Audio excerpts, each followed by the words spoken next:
Good morning, all my hope-filled, encouraged, optimistic fellow patriots.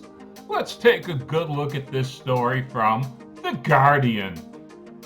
Joe Biden's low point. Can the president revive his sinking popularity?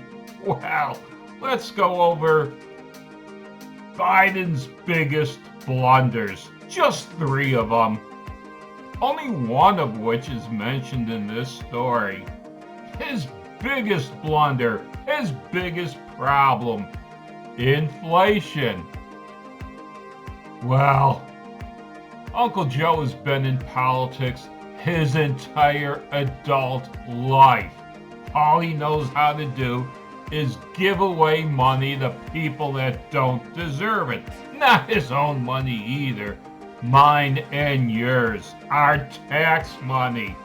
He's got all these government pork programs that he's trying to ram through that is causing massive inflation now. The highest inflation in 40 years.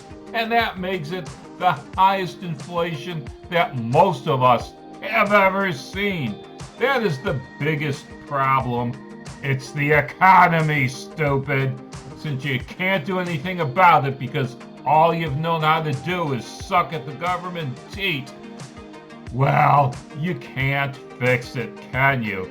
And his second biggest problem is the border. It's something that, well, it's that 900-pound gorilla in the room that nobody wants to talk about in the national propaganda outlets. You don't see stories about the border ever since the Brandon administration took over in January, do ya? The last time the border was even mentioned is when Kamala became the border czar, and she's never actually gotten close enough to touch the border wall to look at illegals coming across.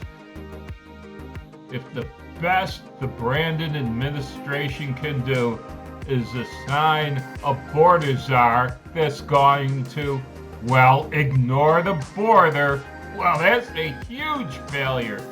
Now, what I consider his biggest political blunder yet is his divisive political tactics. Old Uncle Joe, he said, I'm going to unite the country. I'm going to be a president for everybody. But has he ever extended a handout to the Republicans? Has he ever did what President Trump did? Invite top Democratic members into the White House. Now, President Trump was widely mocked by both Schumer and Pelosi during these visits, but he didn't care. He still had them come to the White House. Hey, Uncle Joe, how often have you had top Republicans into the White House to talk to them, to try to, I don't know, put together a policy that would unite the country? It just doesn't happen. That's why Uncle Joe's low point, his sinking popularity, well, I actually don't believe that headline at all, and I don't think you do either. He was never the most popular president. I don't believe he got 80 million votes, and I don't think you do either. If you looked at election night and you saw the shenanigans going on right there, you knew there was a problem. How does Uncle Joe want to fix this? Take a look at the first paragraph. Vaccine mandates and voting rights came as hammer blows. Now I'm talking about voting rights, of course. Uncle Joe wanted to call this voting rights, but it was anything but. Every government in the free world, and most of the communist and socialist world have voter IDs. Demand that you're a citizen of that country in order to vote.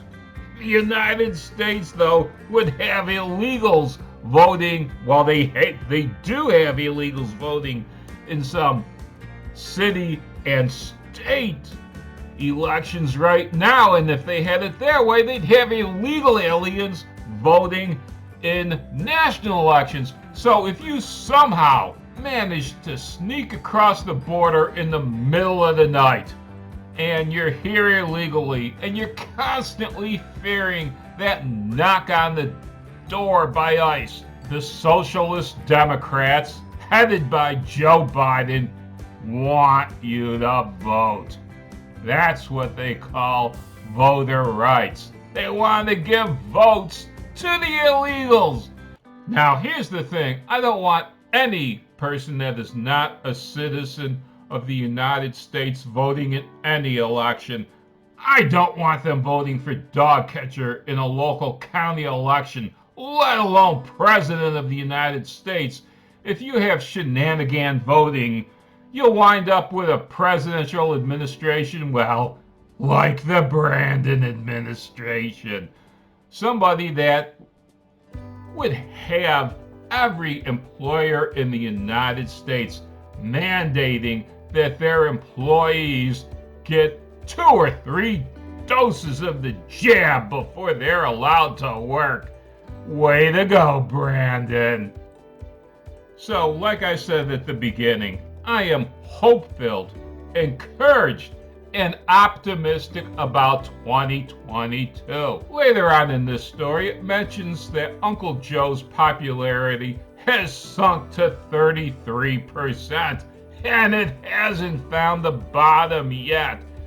His popularity is sinking faster than whale shit.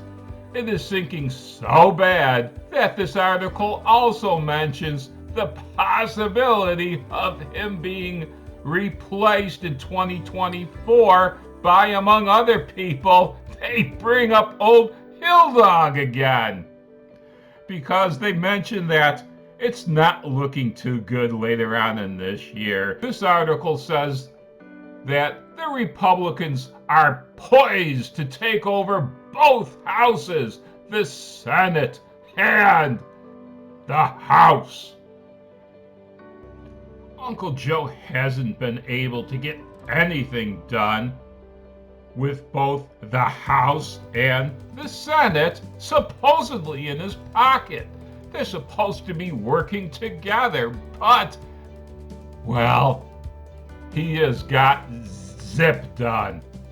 Uncle Joe has been in office for 50 years now, and after 50 years of living in the swamp of Washington, D.C., is it any surprise that he's looking more and more like the creature from the Black Lagoon?